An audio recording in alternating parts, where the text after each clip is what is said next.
اعوذ باللہ من الشیطان الرجیم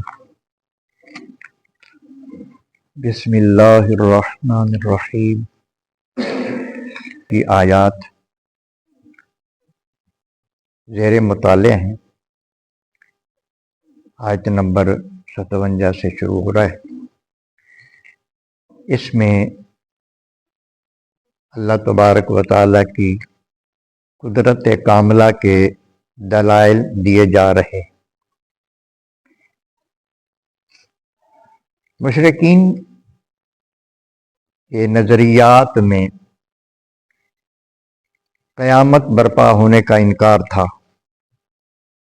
اور ان کے خیال میں مرنے کے بعد، مٹی کے ساتھ مل جانے کے بعد دوبارہ پھر انسانی شکل میں بن جانا یہ ناممکن تھا ان کے لیے،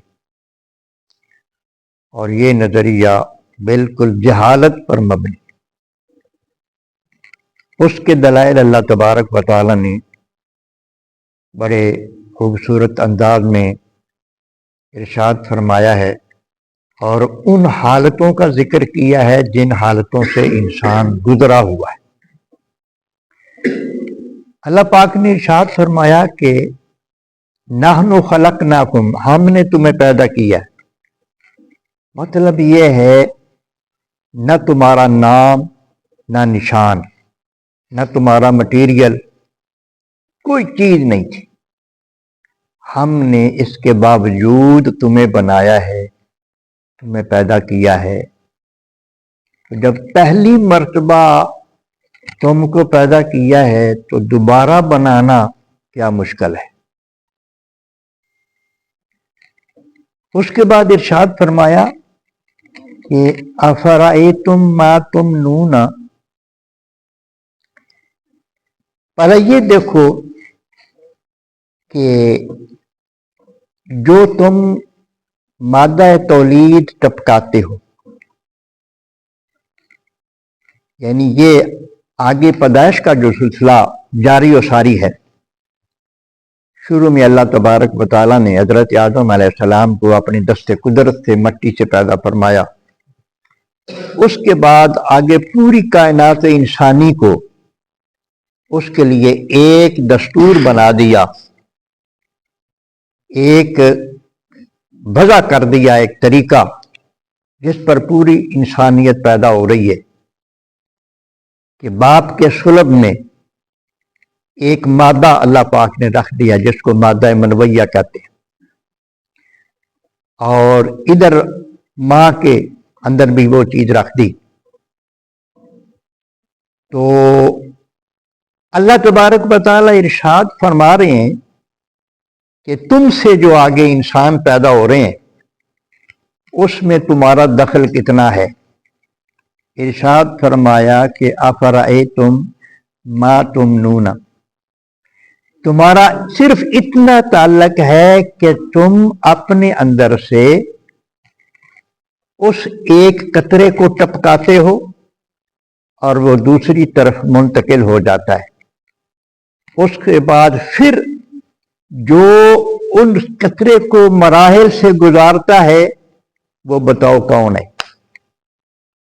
نہ باپ ہے نہ ماں ہے، وہ خالق کائنات ہے جو مختلف مراحل سے گزارتے ہو۔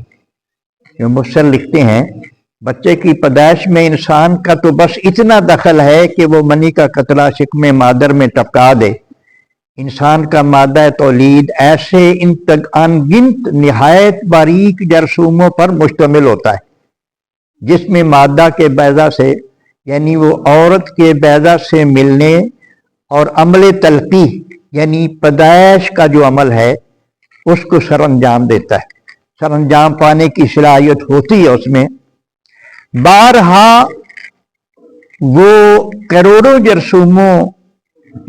جرثومے ضائع ہو جاتے ہیں اور عمل تلقیح رونما نہیں ہوتا۔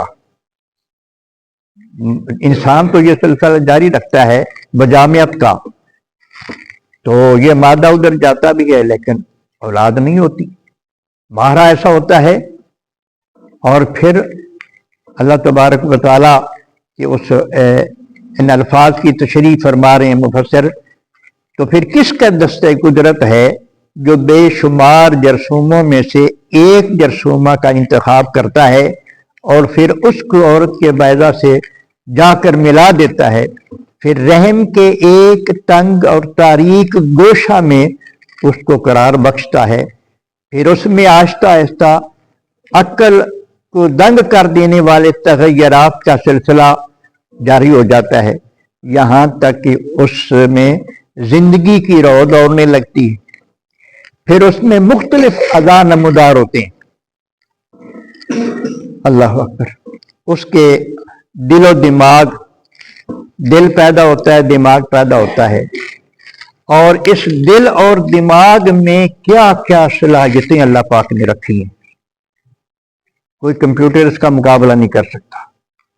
दिल के अंदर कितनी सलाहियतें हैं, ये जिस्म की जिंदगी, इसके लिए भी दिल का बड़ा अमल दखल है, वो जो काम कर रहा है। फिर इसमें अल्लाह तबारक व तआला ने शऊर के क्या क्या खजाने रख दिए हैं, क्या क्या सलाहियतें इसमें रख दी है, और अल्लाह को तो फरमाते हैं कि काबिलियतों के समुंदर इसमें अल्लाह पाक ने समो दी।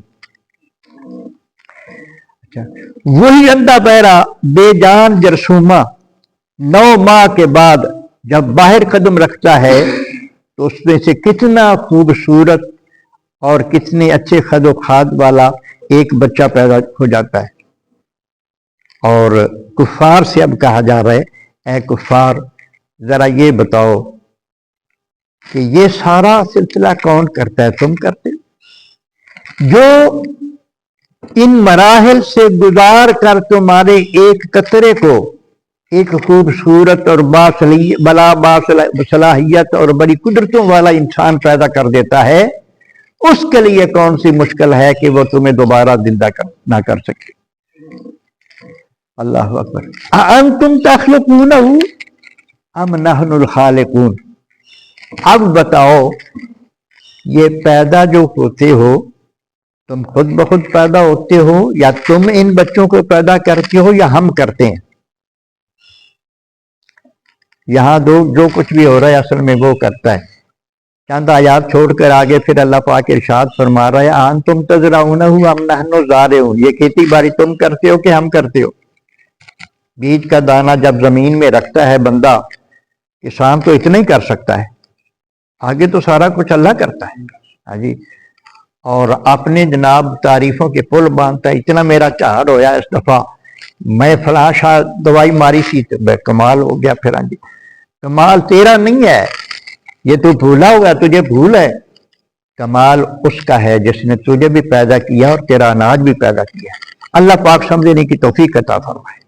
अल्लाह तबारक व तआला के फजल से ही हमारी जिंदगी चल रही है। एक लम्हा हम अपने इख्तियार से जिंदा नहीं रह सकते, ये हमारी सांस को वही चला रहा है, और उसी पर हर वक्त बंदे को भरोसा भी और उसकी याद को अपने दिल में हर वक्त रखना चाहिए। अल्लाह समझने की तौफीक।